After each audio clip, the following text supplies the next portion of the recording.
are. Hey, everybody, how you doing? Hey there. See who's here. I can't tell who's here. Hello, we are here. We are alive. Hello. Put that up in there. Awakened Nomad, But, Crypto. There's all sorts of people popping up here. what? I got I to can turn your volume up a little bit so I can hear you better.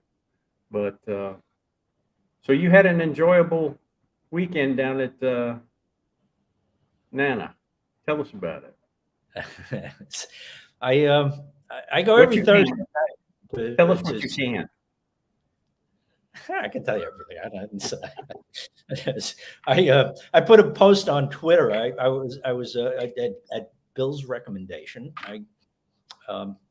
I went to Hooters on Soy 4, which is across from Nana Plaza, because it was too early to go to sleep. And besides, I couldn't sleep anyway because the hotel I was in was so damn noisy. And I was texting with Billy. He says, "Go to Hooters. It's a good place to watch. What do you call them? The punters." Yeah.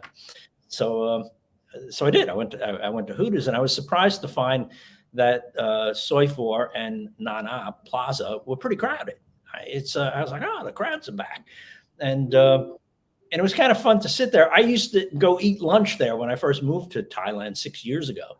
Once or twice a week, I would go to Hooters and have lunch. So I was familiar with it, but I'd never been there at night before. And it is quite a show, that's for sure. It's like, it's like ground zero for debauchery. I mean, it's like, so yeah, it was a fun night. But my purpose for being in the area was I was staying at the 11 Hotel on Soy 11. And for those of you familiar with, that Sukhumvit area, there's a German beer house there, which is, I go there maybe once a week. And I usually go with a friend of mine, and we just sit and talk about stuff. But my friend moved back to London, and I kept going on my own. And what happened is a waitress who looked pretty cute, but she had, a mask on up until about 3 weeks ago, and they took the masks off, and I thought, she's a really beautiful girl, right? And young girl, very charming, and she spoke English. And for those of you that may not know, I'm a photographer as well as a videographer, and I asked her last week. I says, "Hey, would you like to do a photo shoot?" Which is something I've done with a couple of different women, and I'm getting pretty good at it. And yeah, and she said yes. So yesterday was the day that I went to go do the photo shoot in front of Hemingway's, which is the restaurant next to where I eat. And there was a lot of good backdrops there. And the notion of Hemingway was kind of a good theme. Hemingway being the American literary writer of the earliest and mid 20th century. He was kind of a man's man kind of writer. He had that reputation. I've read his stuff. I'll tell you the truth, I didn't really like him, like his writing. I liked his image. He had this image of a bullfighter and a safari guy, and he drove an ambulance in World War I for the Red Cross, stuff like that. He wanted to go in World War II, but he was too old. He's like one of these kind of characters, right? So I was taking the photographs around Hemingway's, a restaurant that's named after him that has absolutely nothing to do with him. As far as I could tell, Hemingway was never in Bangkok, but named a restaurant after him because they thought people would like that, I suppose. Yeah. So that's why I was there. Yeah. There still is a bar in Key West that he used to hang out at called Hemingway's. It's right off the ocean. I've been there a couple of times, but it's real popular down there in Key West. It's based on. He had a place in Key West. Yeah. There's a place in Key West called Hemingway's, and he used to hang out down there and sit at the bar there, and they ended up naming it after him. Yeah. It's kind of an interesting place. Based on how surprising the low season has been, the high season this year is going to be huge, but not sure. I don't know if the Chinese can come or not yet. Do you know, Charlie? I don't keep up on it. I know there have been Chinese business people allowed to leave China with special visas. It's not a matter of coming here that they're not allowed, so they're not allowing them out of China. And it's hard to get straight news, but there are, out of China, they're They don't tell you what's going on there. Yeah, it's hard to tell. As far as I know, they're still having lockdowns in Shanghai. You know, if somebody tests positive for COVID, they'll lock the whole building down and stop the subways to that particular. But they're still trying to do this zero tolerance policy, which is, you know, really it's not really that busy here, from what I'm seeing in Chiang Mai, compared to what it has been. So I don't think we're definitely not seeing the Chinese tour buses come in now. I think we're getting a lot of people from places like Korea, Malaysia, but not. Usually when you have the Chinese, you have a guy holding up the sign, guiding them around. And I haven't seen that. I haven't seen the bus load, so I don't think they've opened up the floodgates yet. And I'm sure we'll know when they do. Well, I tell you what there are a lot of here in Bangkok that I saw last night are Middle Eastern and Saudis. There's a lot of Saudis around. Apparently, Saudi Arabia started playing nice with Thailand a few months ago, diplomatically speaking, and they're coming here. They're coming here. So you see them walking around. Man, were they out of place. I saw one guy walking with 3 women who were wearing black burqas, you know, the complete black outfit with a little slit. They look like walking mailboxes. And, you know, along they came, and they're walking down Soi 4 in front of Nana Plaza. I mean, that's hysterical. And Indians, there were a lot of Indians there as well. So, you know, those foreign nationals are seem to be coming. Yeah. And like Bill said, I've been to Chiang Mai recently, and I feel a little bad. They're not, while there's been some uptick in tourism, it's still kind of slow up there. Whereas, you know, in Pattaya and at least the Nana Plaza, what do they call the red light districts? They have a euphemism. Yeah, I forget what it is. And entertainment zones. That's what. There you go. There you go. Thank you, Jeff. Jeff, I appreciate that. Thank you very much. Appreciate the super chat. Yeah. Yeah. So they're busy there.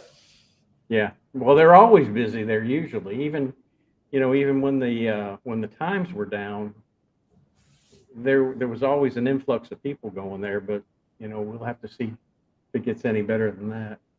In Bangkok, but not been there much. Oh, okay. Let's see what this one says. With COVID paranoia in China, they might never come, or maybe China is using this as an excuse to keep. I don't know if we'll ever know that. That's a good possibility. The funny thing it is when they do open it up, they'll start coming here. We'll know it when it's open, I'm sure. They're just. When they hit town, you can't. There's no way to hide them. Let's just put it that way. And we'll have to wait and see what happens. Let's see what else we got here. Okay, in Bangkok, now I got that one. It might never come. Got that one. I don't know who that is. Okay, we're caught up. But so how did your modeling session went? Real well. Yeah, she was a lovely girl, and she was a good model. I mean, the young girls these days are so used to taking Instagram pictures. They used to, changing their look on every click, that kind of thing.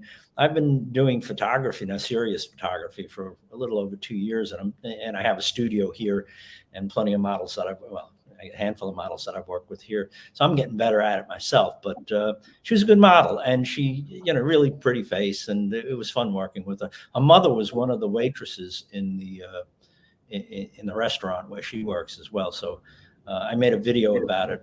The video will be up in a couple of weeks. I'm not sure. Yeah, I'm looking forward to seeing it. But I put mom in the video too. That was my girlfriend. She knows I was chaperone. Problem is the world opens and airfares triple. Yeah, that's one of the problems right now. We're looking at going to the south, and the airfares are just astronomical right now. People are not going to spend the money to fly here. But it was $1,200. Okay, my trip flight was $1,200. Return is now. Yeah, that's and the price of fuel hasn't gone up that much. So they're getting it. Okay, I'll let you answer that, Charlie. No, I'm a hobbyist. I was I'm a retired New York City fire officer. I retired from that 20 years ago, and I taught yoga up until COVID. I had a yoga studio here in Bangkok and a few other places prior to this, and COVID, I had to close it down. So just looking for something to do. I've always had an interest in A, making videos, and B, photography. They kind of go together. And so I started doing that, pretty seriously. So am I a professional? No, I don't do it for money, but and nor am I seeking to do that. I don't want to work for anybody. I'm retired, and I want to do it as an artistic expression. But I am doing it seriously, and I have a studio, and I've got good equipment, and I've had some helps from really excellent photographers like Mr. Bill here. He's got a background in photography that goes way back, and he's given me a whole lot of good information about how to be a good photographer. As a matter of fact, if you want to see a good photographer's work, at the beginning of his videos, watch those little opening sequences that he puts up at the beginning of his videos. He does some good work with still photography. Thank you. I used to put clips. I used to take my pictures and make clips out of them at the beginning of the videos. And I'd spend 30 or 40 minutes doing it. And I finally ran out of pictures to put in, so I stopped doing it. But now I'll select, a few pictures from the video and other things and doing it. Are you going to reopen your studio? No, not to the public. I still practice yoga. My girlfriend and I practice. And if anybody is in Bangkok and is familiar with the Bikram yoga system, that's the system that I practice, that wants to come and practice. I still have a hot studio space here. It's actually, I'm sitting in it, and so I have a space over here where I could practice yoga. This space was my yoga studio, and I turned it into a bedroom and now a photography studio. But I still have a small space in the mirrors and a heater. So if anybody's in Bangkok and you're familiar with the system, I don't teach the way that I used to, but people are familiar with the Bikram yoga system that want to practice. Sure, come on by. We can practice together. Yeah. Thank you. I had fun taking those pictures in Vietnam. I think I had the most fun I had was in Hanoi, walking through the French Quarter, and there was one particular morning I woke up real early, almost about daybreak, and walked out, and the mist was coming down, and the people were out, and it was just I really enjoyed walking around, and I caught some real interesting pictures. I mean, I caught them. They were butchering a cow right in the middle of the street. There was a girl out there shaving the bones and stuff, and they were smoking something. I don't know exactly what it was. There was a whole group of guys sitting around, and they had these bongs that they were smoking out of. I have no idea what was in it. And I was sitting there watching them, and I know if I'd have walked up and asked them to try it, they would have let me, but I didn't. I didn't know what was in it. I wasn't about to. Yeah, Charlie and we don't sit in the bars all day. Neither one of us do. Do I shop at No, I don't shop at Big C or Lotus. Mainly the shopping that I do, we have a place here called Macro, and that's where we get most of our groceries and stuff, and the rest of the stuff we'll pick up at the mall or whatever. But Big C and Lotus, no, we don't. I don't shop at them. Do you, Charlie? There's a Big C not too far from where I am. Whenever I head off downtown, I usually walk down Ekamai Road, and if I need some stuff, I'll stop in there. The Big C near me has a good selection of cheeses, which are somewhat hard to find in Thailand at times. Although that's improved in the 6 years that I've been here. You can find decent cheese now. So I do occasionally go to a Big C. I also have a Food Land that's in walking distance from where I am, which I can get some specialty items. It's kind of a small place, but you can get some Western items. And what's the name of the one that just opened? Another one just opened nearby. Say, I don't know. It's a Western style supermarket. The name will come to me, and I'll let you know. but that just opened up as brand new, and that's Hmm. so I have 3 different markets nearby, and Big C is one of them. Lotus, Yeah. no, I don't have one nearby me. Lick was telling me yesterday that they're going to open up a Red Lobster in Bangkok. Have you seen anything on that? A Red Yeah, Lobster? they'll have those wimpy rock lobster type of things. I'm from the Northeast United States where Well, I lobsters are know. big. Yeah, I know. I want one with the big claws, you know. It's like they don't have that. I can't eat it now anyway because it would give me gout. Oh, I'd put up with the gout. No, you wouldn't. No, you No, wouldn't. okay. It's very painful. It's not something that you want to get. Because Macro is like Costco. It's bulk shop. Yeah, it is. Now Macro Tesco just got bought out by the same people that own the 7-Elevens here. I think, if I'm not mistaken. My wife was telling me that. What's that? Gosh, I can't think of the name of them, but they own all the 7-Elevens, and they just bought out Tesco. They didn't buy Macro. I'm not sure who owns Tesco or Macro. Please don't let them open a Red Lobster. Oh, come on! I love those. They make those little rolls. I can't remember. They're like cheese rolls. Oh God, they're so good. But who knows? That's one of the things that I miss. From growing up in Massachusetts on Cape Cod, we had fresh lobster all the time. I mean, it was nothing for us, for us to have lobster once a week. Hey, so I want to bring up a question.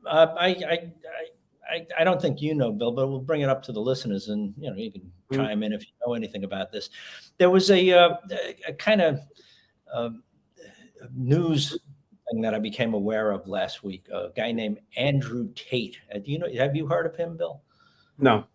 Andrew Tate is one of these men's rights activists, and the only reason I know about that movement at all is because the guy who kind of talked me into doing videos was a men's rights kind of guy. This guy Paul, who's back in the States now, and he used to come and practice yoga with me. And he had a channel and still does, and he makes a living off it. Not directly from YouTube, but he does seminars that he promotes on his channel, and he travels around the world, and men gather around and learn how to be real men or some silly freaking thing like that. But it's this movement. It's used to call it MGTOW on YouTube, which means men going their own way, rejecting the social norms for male-female relationships. And some of them were really nasty, and a lot of them got booted off YouTube. And that apparently happened to this guy, Andrew Tate, who I had never heard of prior to last week. He popped up on TikTok, and turns out he was very successful, one of these men's rights guys. And it's funny. And so YouTube, TikTok, and Instagram all banned him at the same time. So because of that ban, he made big news and, freedom of speech kind of stuff. I actually, because of that, went and watched one of his videos for about 5 minutes. And so I just looked him up on Google to see who it was. I haven't seen him. He was so boring I couldn't listen to him. And it sounded like the same kind of stuff as before this other stuff. And I'm thinking, does anybody even really know about this kind of thing? The only reason I do, like I said, is because I had a friend who had a YouTube channel that's into that. And Paul is still my friend. And as a matter of fact, he's having a seminar in New York City right now. He has 6 guys in the seminar, and they're wandering around talking about how to be alpha men or whatever the fuck they talk about. I don't know. It sounds kind of ridiculous to me. I think what it is they're all not alpha guys and they're wannabes. Yeah. So, they're sitting around, complaining about, how nasty women are to them. And there's plenty of women that do that about men too. And it's like, there's a natural tension between men and women that, it's been around for as long as there've been men and women. And, I don't need, it's like it. So I don't really care about it. But I was wondering if anybody knows about this. Is this a thing? Is this like a socially, known thing? Is Andrew Tate something anybody listens to? Because he just announced he's setting up a charity to protect women against domestic violence after being banned from Facebook and Instagram. Huh. Interesting. Well, he's probably trying to change his image a little bit in the face of the public. I never saw the guy, so I don't know what he stands for. You know, if he was for domestic violence or, you know, anything to degrade a woman, I wouldn't waste my time watching him. Well, it's you know, I don't know much about him, so I can't speak directly about Andrew Tate, but Yeah. that kind of men's rights movement, you know, I do know about. And it's just guys who are complaining about the laws, you know, divorce laws and, you know, custody battles and that kind of stuff. And I guess they have a point on some issues. You know, I don't want to dismiss them completely, but it's like it seems to me like I don't know. I find it silly. I How don't could you find make it. a YouTube channel out of that, though? You know, is there enough of it, you know, to make a channel? Some of them are, you know, just guys like, you know, guys. Yeah, well, there were. I don't want to even go into the description. Some of them were pretty creepy people, and Yeah, yeah. you know, I don't want to go. Or tinfoil heads. You know, you and I talk about tinfoil heads all the time. For women, it's a pink tinfoil. Yeah. I'll tell this story for the viewers, and I know I've told it to you. Back when I was a detective, I was in my office one day, and I pick up my phone, and I get this lady on the phone, and she's telling me that there are drug dealers living right up underneath her, and she's going through this whole routine, and I mean, she's got me hook, line, and sinker. You know, I'm writing everything down. She's telling me when they're coming and going, and you know what they're doing and how many there are, and just all this stuff. And I'm writing all this stuff down, and I spent about 25 minutes on the phone with her. And finally, when we start to finish the talk, I said, "Well, where do you live?" And you know, she told me the address and stuff. And I said, "Well, are you on the top floor or the bottom floor?" She goes, I live in a one-story house. I said, "Well, where are these people?" "Well, they're digging up underneath my house." I just sat back. I told her, I said, "Lady," I said, "I'll tell you what," I said, "I'm going to give you the number of the FBI, and you ask for Agent so-and-so, and you just explain to him exactly what you explained to me." And I said, "Ma'am, he'll help you." And I hung up the phone. But she was absolutely convinced. And I later learned through one of the officers that worked down in that zone. I talked to him, and he was real familiar with her. And she had been so adamant about it. Her husband actually hired a backhoe to dig up underneath a portion of the house to show her that there wasn't anybody living under there. But just bizarre stuff you run into. I love your solution. You gave it a number to the FBI. I think that's yeah. I was notorious for. We had, and I don't. We had two FBI agents assigned to our city, and they had the best jobs in the world because they didn't have to do anything. I mean, if we made a case or something like that, they'd come by the office and say, "Hey, we'll take that one," you know, and they'd grab your file and rush off to federal court. So anytime I could send some actual physical work to them, I'd send it over to them. It's really funny. So I have a tinfoil story as well, and this is one of my most amusing. For those of you who may not know, I was a lieutenant in the New York City Fire Department. I was a firefighter and a lieutenant for 20 years, and I worked at Engine Company 5 for the last 13 years of my job on East 14th Street, just off First Avenue in Manhattan. Directly across the street from my firehouse was a fairly well-to-do apartment complex. It was, you know, upper middle class, I would say. It was expensive. And one day we get a call in there for an odor of smoke, and we go in, and it's an apartment that is devoid of furniture. As a matter of fact, there's nothing in the apartment except a little table and a little chair in the middle of the living room.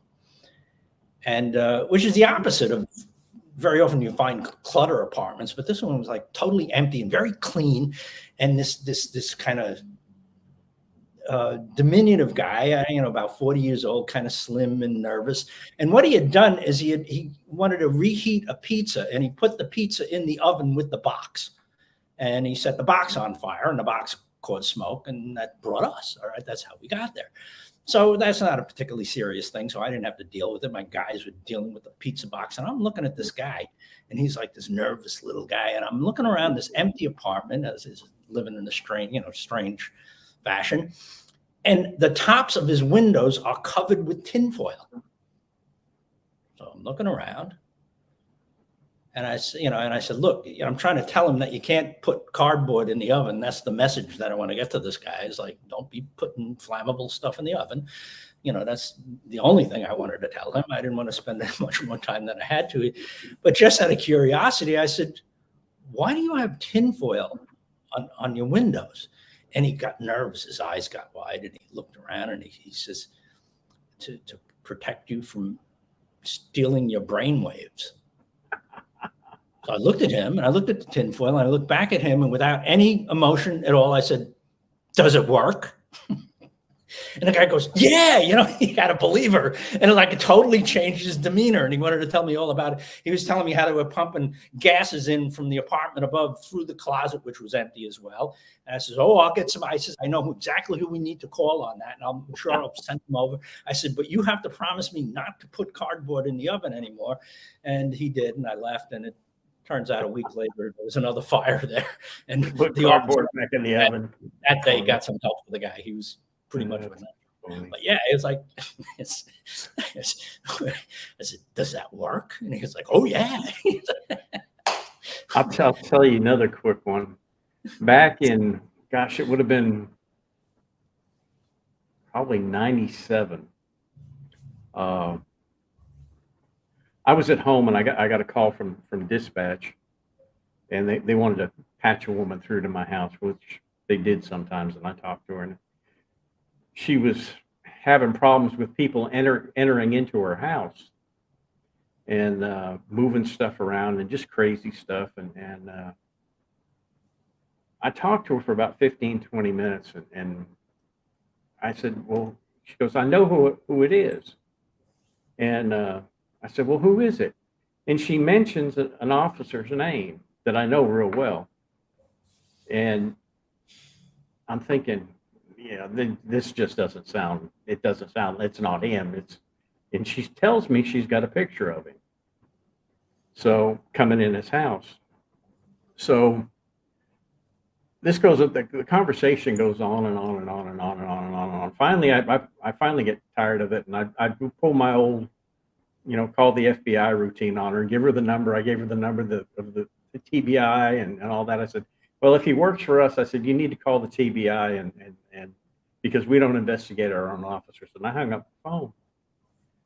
So this was on a weekend. Saturday or Monday morning, I come into the office, and I sometimes I'd stroll in a little bit late. And this was about 9:30. And I pull in and I walk into the offices, and here's this woman standing there, and she's got 6 or 7 of my detectives all kind of huddled up, and they've got bottles of cream in their hands and stuff, and wanting to fingerprint stuff, and it's her. And I said, I told you to call the FBI. And she goes, I want you to do something about this. I said, well, let me, you said you had a picture. Let me see your picture. So she hands me a picture that is completely black, absolutely positively black. You could see nothing. So I told my guys, I said, don't spend 5 more minutes with this lady. Don't let her waste your time. And I ushered her out of the office and again told her to call the FBI. 3 months later, I get sued for $10 million by this woman in federal court. Not only me, but she sues the TBI as well. And they had to hire an attorney to fight. She filed it herself. And the federal courts give them so much leeway that, she wrote it out. She served me in person at the Justice Center. So, the department hires a lawyer, and they file a summary motion, and the judge, issued a summary judgment, saying that she was crazy and I didn't have to pay anything. But she actually got a $10 million lawsuit against me for being one of those tin heads. So, you just never know. But it was kind of funny. The attorney that handled it for us, the lady had a nice house. At one time she'd had a real good job. She lived out in the country. She had a real nice house. And I asked the attorney, I said, but, because when they do sue you like that, you can counter sue them. And I said, should I counter sue her and get her house or something, because I knew I'd win. She said, nah, don't waste your time. So I just let it go. But the tinfoils, they're everywhere. So the tinfoil didn't stop someone from stealing your wisdom. Going, that's funny. No, Don't put but cardboard in the oven. So, some of the stuff that you look at is just absolutely bizarre. I mean, and you wonder, do people really think like that? I think in Thailand, people still have a chance to find a real housewife partner, some relationship. Yeah, you're right. I put these videos up that talk about these people getting ripped off, basically in hopes that somebody will look at them and use a little bit better judgment when they're looking for a partner. And it's for every one that I put up that talks about a guy getting ripped off, there's probably 1,000 guys here that are living with a very good partner and haven't been ripped off. But you just have to use a little bit of judgment and protect yourself a little bit. And a lot of, I'll tell you what happens. And Charlie, I think you'll agree with me. These guys get over here and they get oohed so much, by a beautiful girl, and their whole brain just floats away, and they just let the whole house go. And that's something that you have to watch out for. And these girls are smart enough to realize when they found somebody like that they can go ahead and take advantage of them. But there is a good, if you come over here or you meet somebody and you use a little bit of diligence, you're going to have a great relationship. I mean, Charlie's got a great partner. My wife, I wouldn't trade her for two of her. I mean, it's just the way it is. Lawyers in courts rule America. Just watch the fiasco. Oh, I don't even want to think about that. First time in Chiang Mai for 5 years. Boy, has COVID kicked. Yeah. It's hurt a lot of people. Oh, my wife was here. She must have just heard me say that. I was only kidding, honey. But she's snooping in on me. But yeah, like Charlie and I both agree. I think that it's going to be 10 years before Thailand ever fully recovers. Don't you think so, Charlie? I've given up making predictions. I mean, this COVID turned the world upside down, and it's changed a lot of things. Somebody earlier on was complaining about the airfare, and that's possibly. I mean, economics are complicated. There's usually not one reason for things that happen. It's a confluence of things moving in the same direction. But part of it was COVID. I mean, they shut the airline industry down for nearly a year, and then opened it back when it started opening up again. People wanted to go places, so the demand went through the ceiling, and they didn't have the personnel to deal with it, or even some of the aircraft had been mothballed. So getting back up to speed, and what happens is you have high demand and low supply, the price goes up. So that's part of it. And of course, oil is the other thing. Like I said, it's a dynamic situation. But I've traveled to the States twice now in the last year, and it's I saw the results of all of that. And it's still lingering, the results of the whole COVID thing. It shook up the travel industry like crazy. So I don't know where it's going. I mean, things have rolled out in a way that, I was only half joking when I would say every prediction I made about how, the whole COVID thing would play out. I was wrong on every prediction. And that's kind of been true. I mean, it's like, so I've given up predicting. Let's hope things, get back to where they're supposed to be, whatever it'll look like. It is busy here in Bangkok. It is kind of moving ahead. So I don't see the, Chiang Mai, I could see why you would have more of a negative outlook, because Chiang Mai isn't anywhere near as busy as Bangkok is. Bangkok, I would say, is, somewhere between 30 and 50% of what it used to be. And that's a general observation. It's not a measurement. But, and it's the end of the monsoon season. It rains like freaking crazy every day here. Yeah. So, when that goes away in November, maybe we will see an upsurge. I hope so. Anyway, the people here are kind of dependent on it. And, it's like today when I stopped at Gecko, and I was getting out of the car, and I looked in front of me. Here were three girls getting into it was probably a grab car. and backpacks on the front, backpacks on the back. You know, they were taken off to the airport. So, you know, we've got people here, but we do not have what we had beforehand. You know, just I'd say if I was to put a percentage on, I'd say maybe 25% of what we had before COVID. Boohoo says, "Play poor and find someone who cares about you." Yeah, you know, that's a good thing to do. You know, one of the things that guys don't want to do when they come up here is start bragging about how much money they have. Um, you know, you're best to keep that to yourself, and you know, if you look like a poor man and somebody hangs on you, you're more likely to find somebody better. But you know, if you go out here bragging about how much money you got or how many businesses you have and things like that, you know, you're definitely putting yourself a target on you.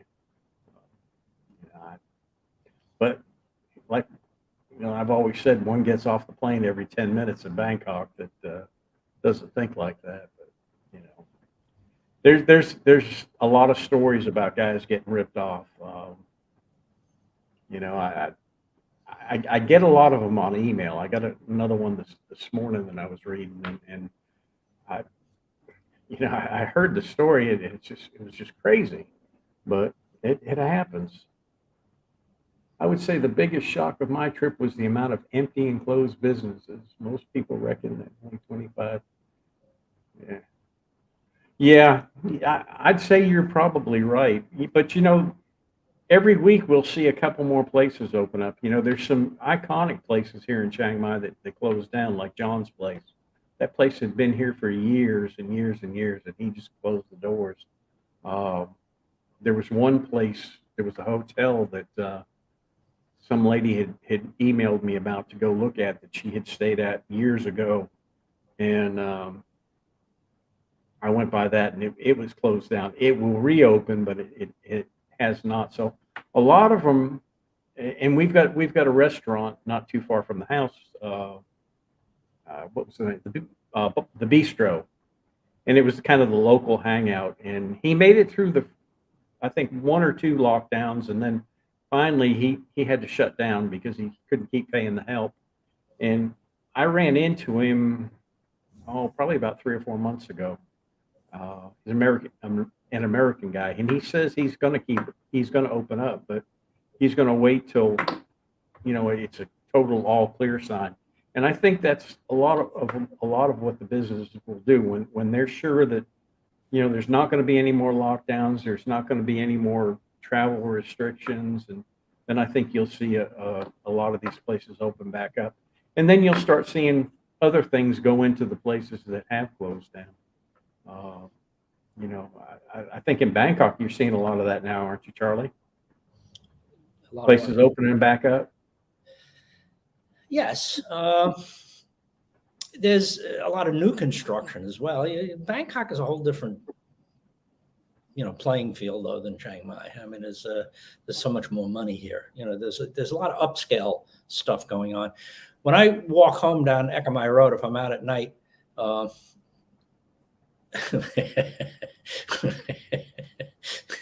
that's pretty funny. Just look at the. So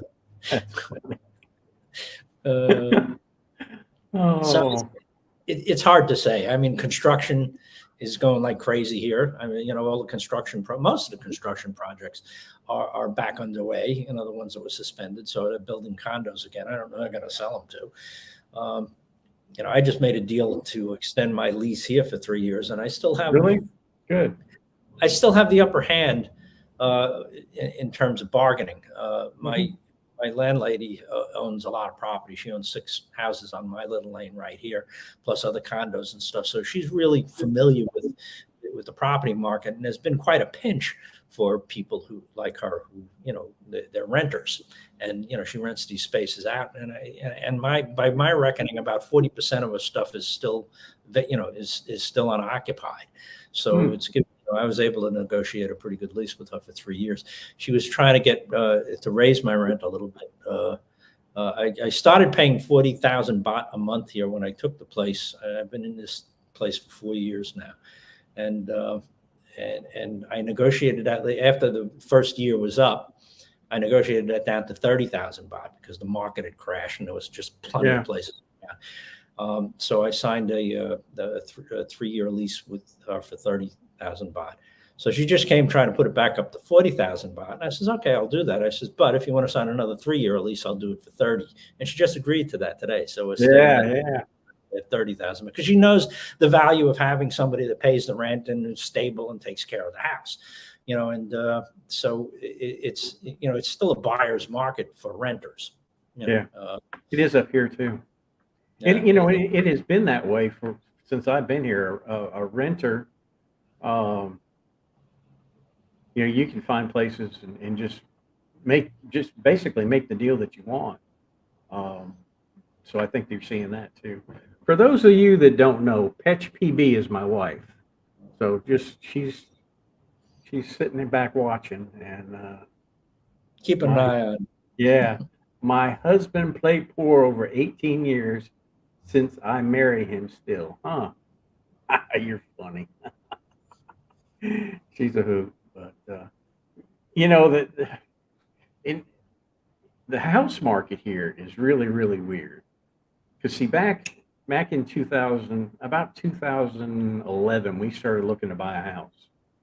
And we looked and we looked and we looked and we looked and we couldn't we really couldn't find anything that we both agreed on, and we ended up buying land and building it. But some of the houses that we looked at 11 years ago are still on the market today, and they haven't gone down in price, they've gone up.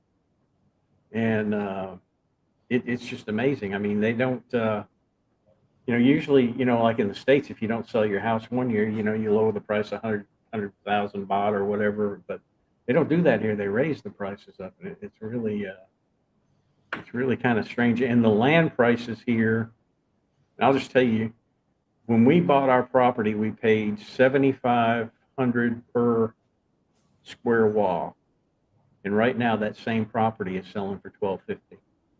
And we built at 8,000 per square wall. We built the house at that, and now I'm thinking it's 13 or 14. And it's really gone up. Is cheese hard to find in Chiang Mai? No, it isn't. As a matter of fact, I bought a kilo of cheese today at Gecko, and he's got a great selection of cheese, and his prices are reasonable.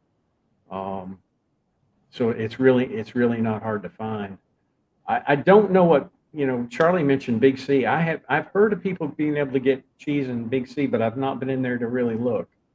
Macro has cheese, but it's all the brands that I don't really like. So Gecko usually has the cheese that I want, and it's always been less than what I paid for Macro. So it's not hard to find. And there's a place, I don't know the name of it, but it's across the street from, if you look for the Hideaway restaurant, there's a cheese factory right across from the Hideaway restaurant. I think both people own it, and you can go there and buy cheese as well. But like I said, I get it from Gecko because his prices are good and the cheese is always really good. And he weighs it out right in front of you, and you know what you get. But I'll tell you, the only thing that I found here in Chiang Mai that I can't get, that I really like, is pepperoni. You remember, you used to be able, you could go into Walmart and buy those sticks of pepperoni that were, like that hard casing, and I get that. I can't find that anywhere here. And when I went to the States in 2014, I brought back about 15 of those little things. Every time I went in Walmart, I'd buy 2, just kept buying them and brought them back in.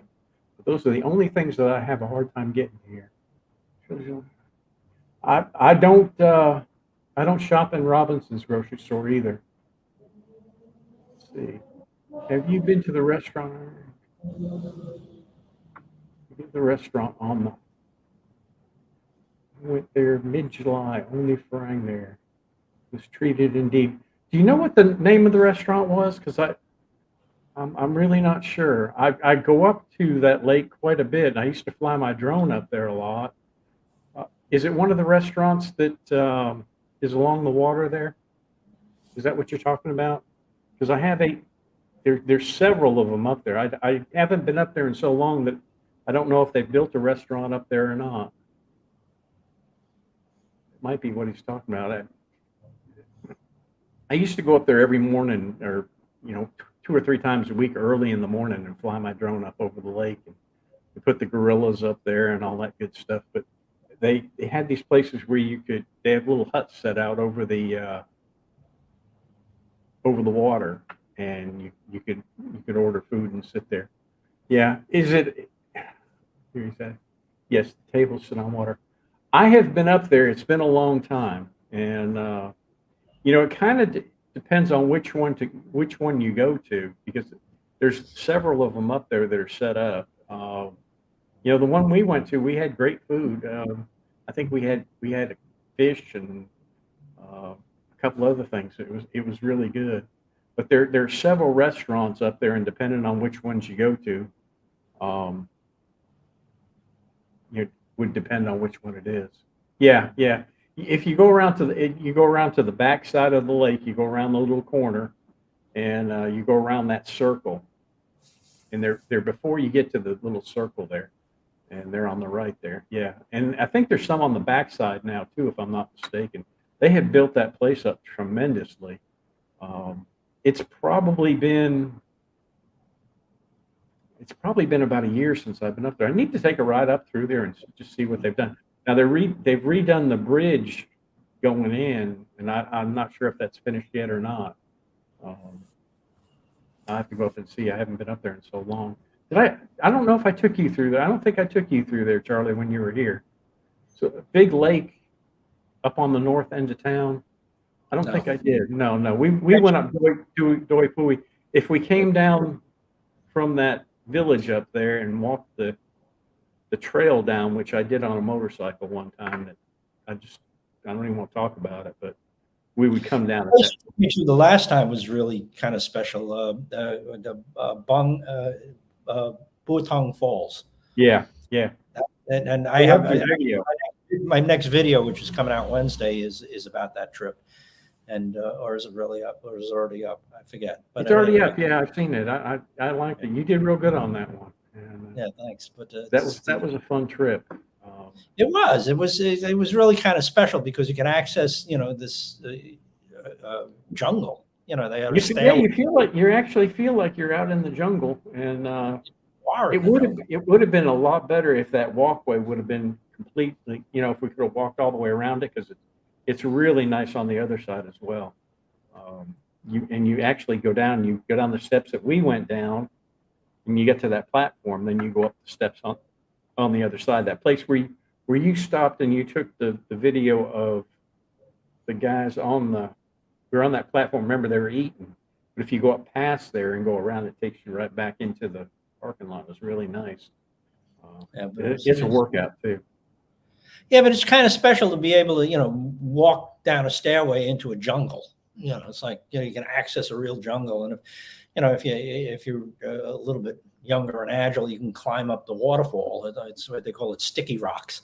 And your feet actually do stick to it. So it's not an overwhelming waterfall. It's, not very deep water. And you can climb up these rocks, and they have a rope that you can climb up. It's really quite nice. It's a special experience. There's a lot of things in Chiang Mai to see. There's a lot of different places, and I go out exploring, but I haven't seen half of the places I really need to. It's a great place to come. Hello, how are you? Thank you for coming. We know airfares have gone up. How about Charlie can tell you about the trains. I don't know. I took a train back, the overnight train back from Chiang Mai to Bangkok a couple of weeks ago. How long ago was the one I was up there? About 3 weeks ago? Yeah, about 3 weeks ago. And no, the prices hadn't gone up on the train, but I don't take buses. I have to think about buses. The prices on the buses, if you hunt around, you can get airfare for about the same price. And it's a lot quicker. I stopped riding the buses probably about 6 years ago.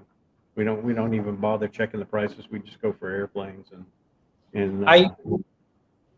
When I got home, I tested positive for COVID. So I probably picked up COVID on the train, and there was no extra charge. Oh, thank you. I'm glad you enjoy the walks and the stories. I've got some more coming up. I probably will go make a video tomorrow and finish the walk. What I set out to do about, I guess it was probably about 3 videos ago, is to walk around the entire outside corner of the moat. And I think I've got 1, 2, 3 sections done. I've got half of the west side and then the whole north of the south side to still walk. And I'll finish that out. Then I'll get back inside the moat again. But I like to start out at the temples. Number one, it usually I can find a place to park around the temples, and I like to show a little temple and then get out and walk the streets. And I was talking to somebody today on one of the Instagram or something, and I told him, I said, I'm in my car right now, and I said I'll be home in a minute, and I'll message you. And he says, I thought you walked everywhere you went. No, I don't. I drive my car up there, and I find a place to park my car and walk, because I'm about 15 kilometers from the city, and I'm not quite ready for that yet. Maybe someday. I really, I should. I'm starting to get. The exercise isn't doing that much good, so I need to get more exercise. But we had a good workout. I want to go back to. Remember that cave we went to, Mayon Cave? Sure. Out there, where we walked up. I want to go back out there again and walk up to the top. That was a good workout. Yeah, that was a good workout. That's where I met Greeny. Yeah. Who didn't come tonight? He's absent without leave. We're gonna he's gonna have to have a doctor's excuse when he gets back. Now his youngest son is coming. I don't know exactly when. He hasn't told me, but he said his younger son's going to come, and I hope he comes up here, and we'll take him back on that walk again up through there. Walks around Chiang Mai bring back great memories, but I really love Nimen. Yeah, I did one walk up there. Gosh, probably about a year and a half ago. I need to get things are really picking up there.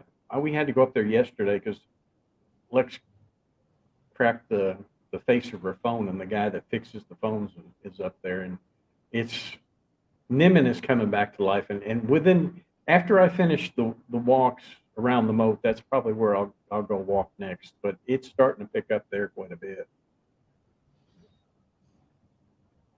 Yes, Charlie has a channel. It's called Travel with Charlie Hub, and in the description I will leave a link to his channel when we're done. It's not very big. YouTube hates me. Oh no, they don't hate you. No, yeah, I stayed at Bed Nimen, and that was the best hotel I've ever been. Not seen that one, but there are just about every place up there that I can remember is open. I don't think any of them are shut down now. I think even some of the ones that had problems with COVID have opened back up. Does your knee ever give you any trouble? No, my knee is actually, it's a lot better than my left knee is. I was very pleased with the surgery. It was well worth the trouble of spending the night in the hospital and getting operated on. No problems at all now. Now I'm more careful with it now than I was before, because how I tore the meniscus, I twisted my leg getting off my bicycle, and I turned my knee, and I heard it pop. I knew something was bad, but I figured just go away in a couple of days. But now I'm a little bit more careful when I pivot my body and my legs are planted on the ground. I try to make sure that I don't move a little bit too far and I don't hear anything pop up. My knee is back 100%, and I'm really, really happy with it. Hello there. You're welcome. I stayed Sugarcane Hotel in Chiang Mai, great place. Huh. Now I don't. Where is the Sugarcane Hotel? Because I'm not familiar with that one. I'm sure I've probably walked by it. If it's inside the city, I'm sure I've walked by it, but I'm not familiar with the location of it. The name doesn't ring a bell with me. Uh, and you know, there's so many guest houses and things that pop in and out that you know they've got a little sign up there that says guest house, and you know the name's real slow, so I don't really know all of them, but there's hundreds of them up there, and you know every time I go up there and walk around, it's down back streets. Yeah, well, that's usually where I will try to. I'll Google that and find out where it is because that's where I love to walk down the back streets, and that's where I usually try to do most of my walks in places that you know people don't normally see. So I'll look that up and see where that is and try to walk down there. And you know, every time I go up there, I find a little alley that I haven't seen before or haven't walked before, and it really makes it a lot of fun. But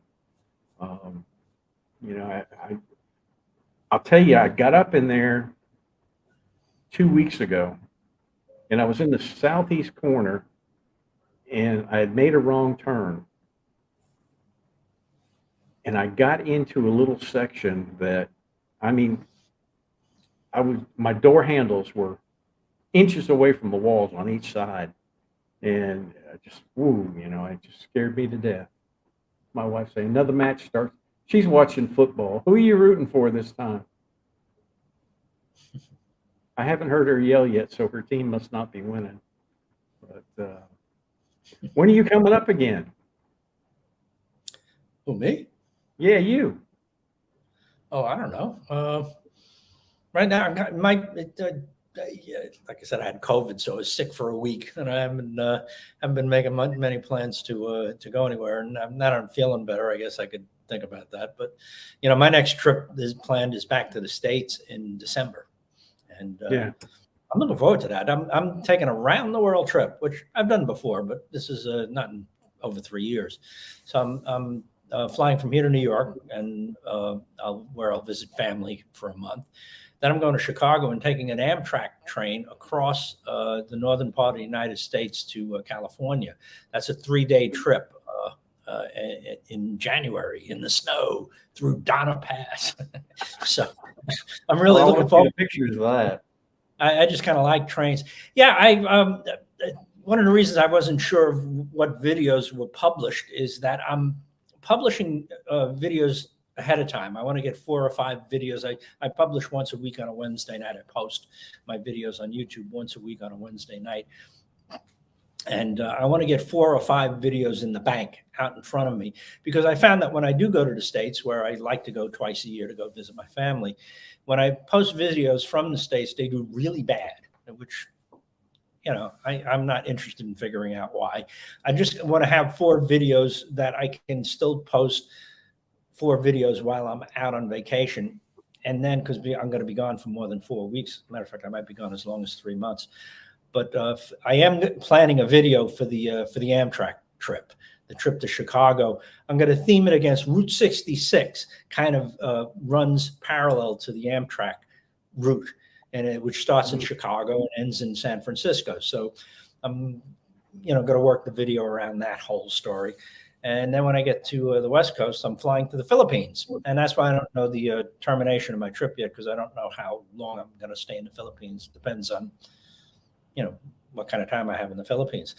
I mean, my first trip to Asia was to Quezon City in the Philippines, and I couldn't wait to get the hell out of there. But I have different plans this time, so I'll be going to Quezon City. So I might stay as much as a month there. Yeah. Now, are you going to have to do any type of special visa to get into the Philippines, or will it just be visa on arrival? There are some requirements that are going on now. I haven't bothered looking to see what they are because I still have 3 months, but sometime in December, I know you can get in and out of there with limited, you know, administrative stuff. I know you have to be vaccinated, and you have to fill out, you know, what we had here that went away last month was the Thailand pass.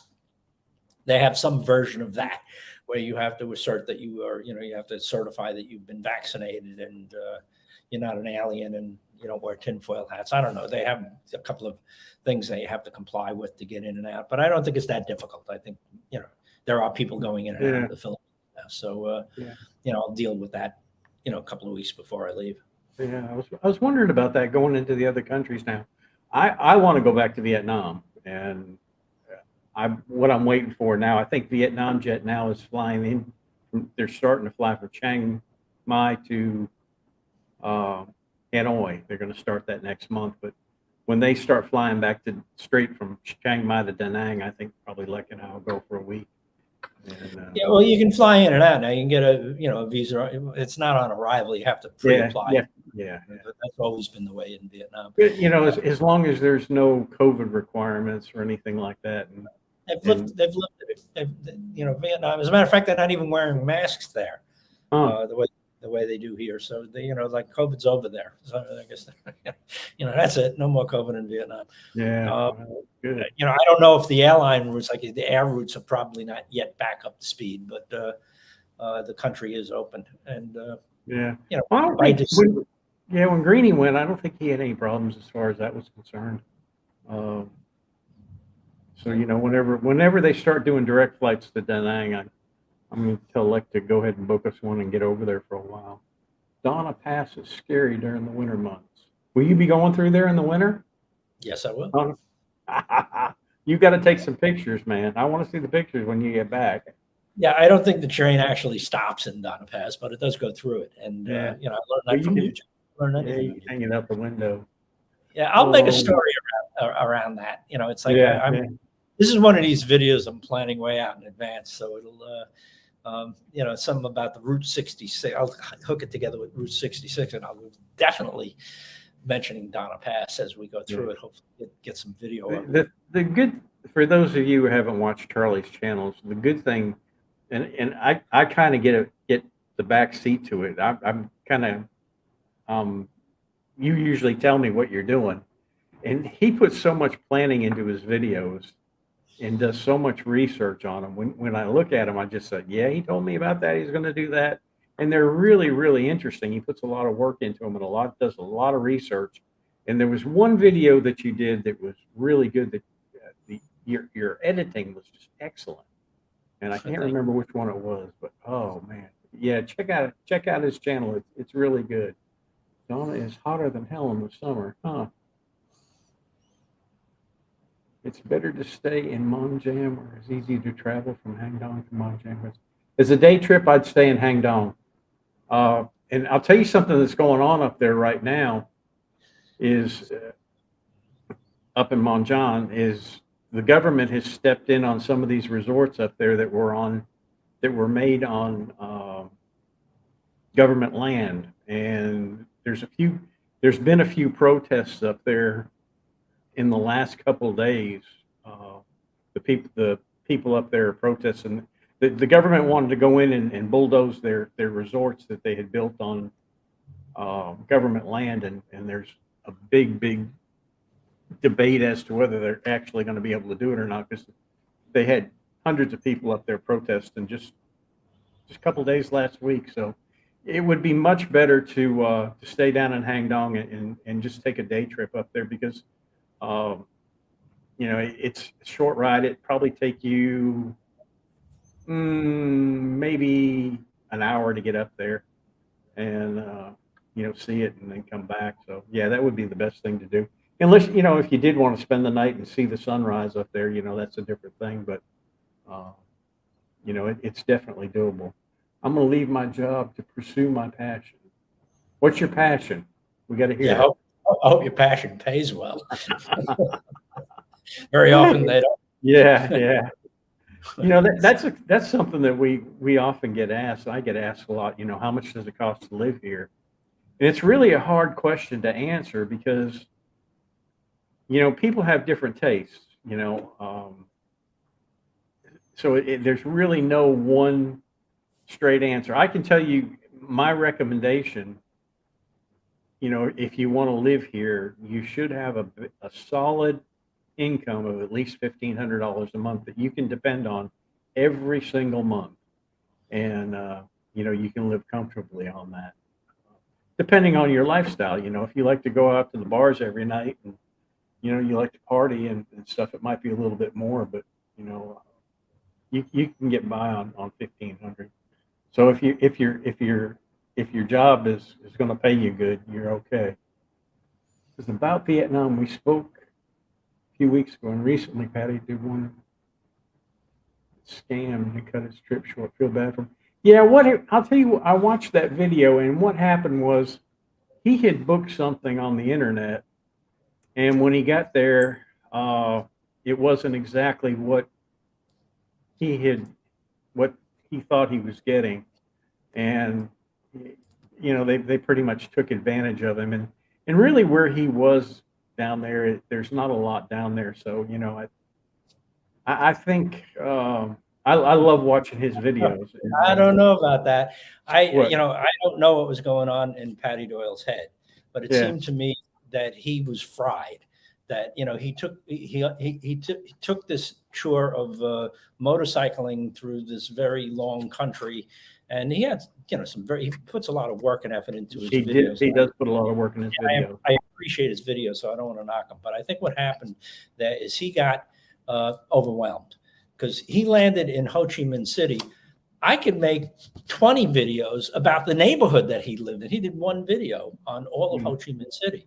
I think he just wanted to get the hell out of there. Yeah, maybe. And where he lived in Ho Chi Minh City is where I lived. I lived in Ho Chi Minh City for a year. And like I said, you could do a dozen videos just on the neighborhood that he was living in. It's like a really vibrant and interesting neighborhood, which he did a very upbeat video about that one. And then he went down to Can Tho, which is the smack dab in the middle of the Mekong Delta. Yeah. Now, the delta itself is huge. It's probably the size of, I was going to say Texas. It's probably not that big, but it's big.